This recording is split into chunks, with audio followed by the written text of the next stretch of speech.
Welcome back to the fourth episode of Frontier Springs. In this episode we are going to complete the Mainstreet, but before I'm going to talk you through that, I just wanted to thank you again for your feedback on the last episode. You mainly pointed out two different things, mainly that the building looks quite well, which made me happy. Someone on the Bro Nation Discord actually mentioned that it looked pretty much like the Beaver home set that existed for Rollercoaster Tycoon 3, and I completely forgot about those.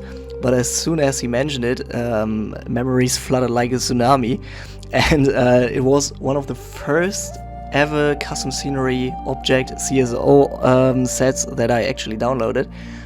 It was back then in 2011 or 2012. If you don't know it, Ralphie was a content creator for Rollercoaster Tycoon 3. I think most of his sets released around 2010.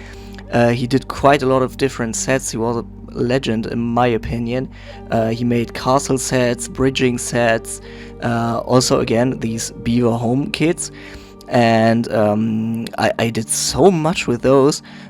Not particularly these kind of buildings. I used them for everything, mostly Western I think. I think he had a Western set as well, but never mind. So that was pretty nostalgic when I read the name Ralphie again.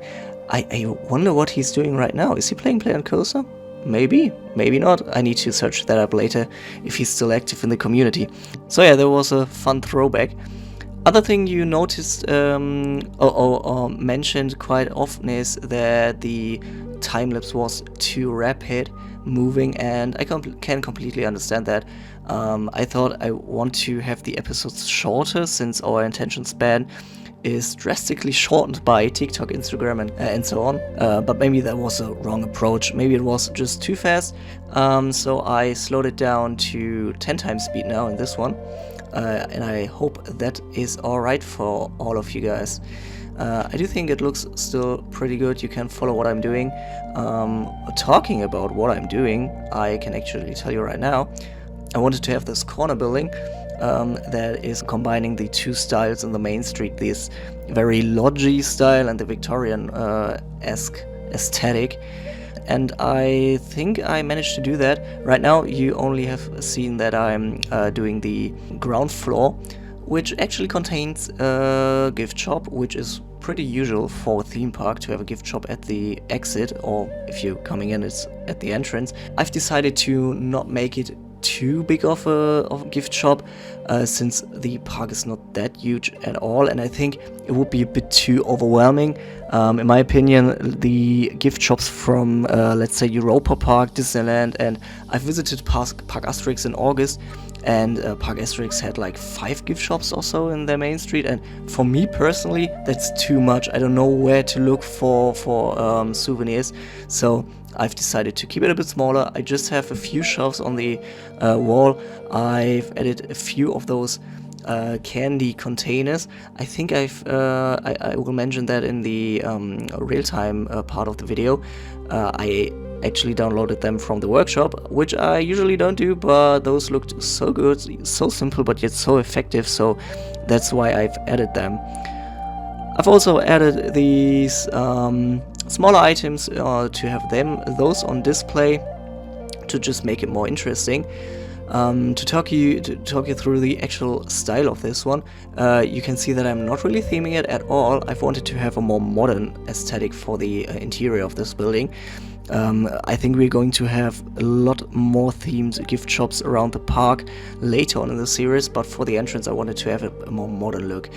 Right now you see how I'm building these cloth racks, and I'm also creating those very, very small hangers, but I'm not adding too much more in this gift shop. I didn't want to have it too claustrophobic in there. Also the peeps in Plenko are not that good with their spatial awareness, so I don't want them to walk against every object there is, so I've kept it quite small there. Added a few other bits like the vending machines, also just dressed up the counter so that you can't see the normal counters that Planet Coaster has to offer. And then again, adding just a little bit of interior light, and you will see the end result in the real-time part of the video that is coming up at the end of the time-lapse, around the 10-minute mark if you want to skip ahead of that. So you will notice a very hard cut now. That's because I've decided to complete the building off-screen, due to the fact that I didn't really know how to actually finish off the building. It was very difficult, and I needed different approaches, and that would have been a bit difficult to watch for you. I think that would have actually worked out pretty good in a live stream. Maybe you can write your thoughts in the comments if I should do a live stream in the future, so we can experiment a bit more in those live streams and not take care too much of the time lapse.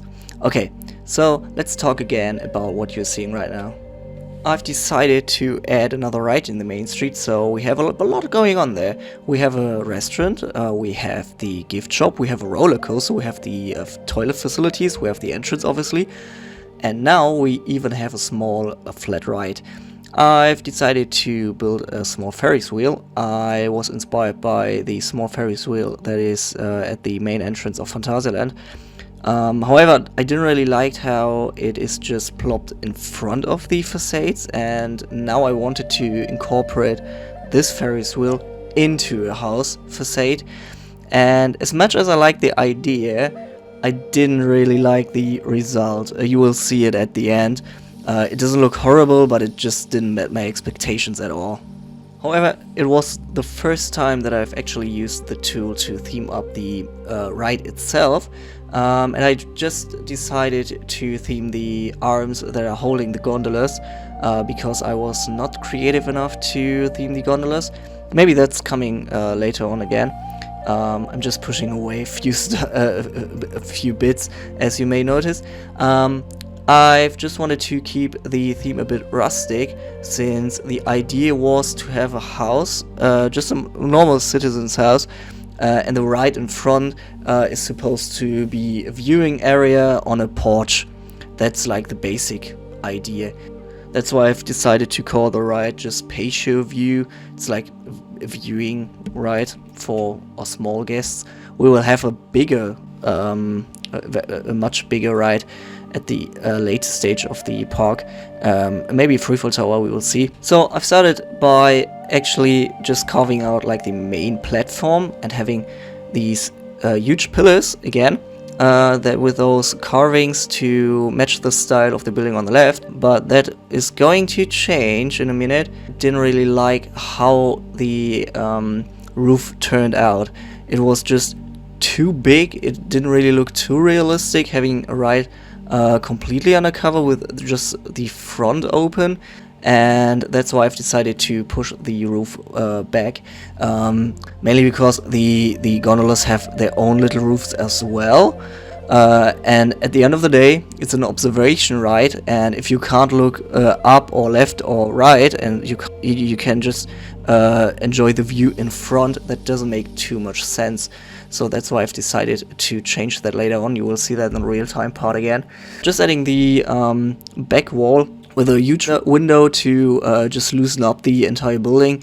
Again, it didn't really work out as I intended to, but at the end of the day, not every building can be perfect. Not everything you build turns out as good as you want to, which is funny, because we could create anything. We could create anything in this game, and yet we can't achieve everything that we want to.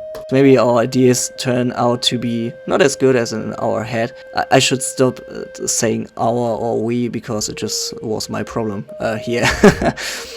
But I'm pretty sure you all have had the same experiences with those kind of stuff. Yeah, when you want to experiment, and sometimes it just doesn't work out too well. But just let us skip into the real-time part, shall we? And now we are in the real-time part of this video, and as I have probably mentioned in the time-lapse, this building is looking very different to when you last saw it, since I have completed it.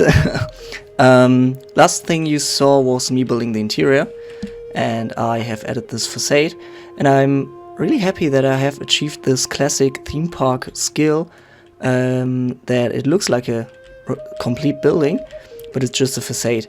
And as you already see, I've started having this backlot area, and this is going to be something that you will see quite often in this park, because I wanted to have it more realistic, and I think that adds quite a lot to it. Again, this was the transition between the entrance building and the main street, and I think that worked out pretty great. I'm really happy with it. Also, from the first person perspective, this building looks great from every angle. Yes, it gets cut off there, but it's covered by the trees, so that works out quite good. Same with this one. This was the second one that we have built, and I'm really not that happy with how it turned out. But stuff like that happens, and as much as I don't like the look of it as it's standing right here, I do think it works quite well in the perspective where you see every building in the main street. I don't think it sticks out like a sore thumb, so nothing wrong with it. It's just not as good as the other buildings, in my opinion. And I do think I know the reason for that. Probably because we only have like one angle of descent in the roof. It's also the direction of the roof is also the same on all three ones, and that makes it probably too symmetrical to look interesting. Now I know that I won't do this mistake in the future episodes, at least I think so. Since I'm pretty tired of building the main street, it's not completely finished right now. We still have to do the interior of this building. We also need to theme up this roller coaster, especially the turnaround section. And we need to do a bit more backstage stuff, but that's something that we're going to do later on, or maybe even off screen. Which is also missing. We don't have any benches right now in the main street. And there's a reason for that, because none of the benches that are in game quite really meet my expectations for a classic park bench. So I'm probably building my own maybe in the next one, because I'm probably not using the bench only in the main street. That's going to be pretty handy in the rest of the park as well. Talking about the rest of the park, as I mentioned before, this is going to be our Canadian fishing village, and the layout is pretty much fixed for it. We have built this inverted roller coaster, and you might ask yourself, how does an inverted roller coaster fit thematically into a fishing village? Yeah, we will see how that one will turn out. I do have an idea for that, but I'm not going to tell it straight away. Also, I wanted to have a themed flat ride. I wanted to have a flat ride themed to a lighthouse on the middle of the on the lake. However, I don't know if that one is going to stay here, since the footprint of the ride is quite large. There was a problem that the rides in Planco 1 also had, but we will see if this one sticks around or if we are going to use another one. Also, I've elevated this path a little bit, because it would be like two-dimensional of an area, and I wanted to have a 360 experience. I'm probably too much influenced by Phantasialand, which isn't too far away from me, but I want to have this area very, very immersive. So this is going to be something that we are going to tackle in the next episode, and I have an idea that is probably a bit different than anything that I have seen in Planco far.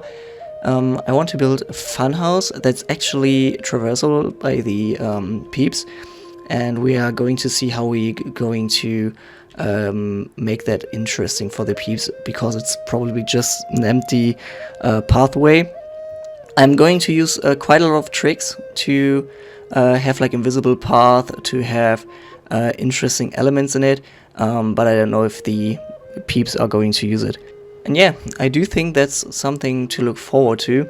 I'm just going to keep you alone with this view, with the progress of this episode. And thanks again for sticking around, and I will see you in the next one.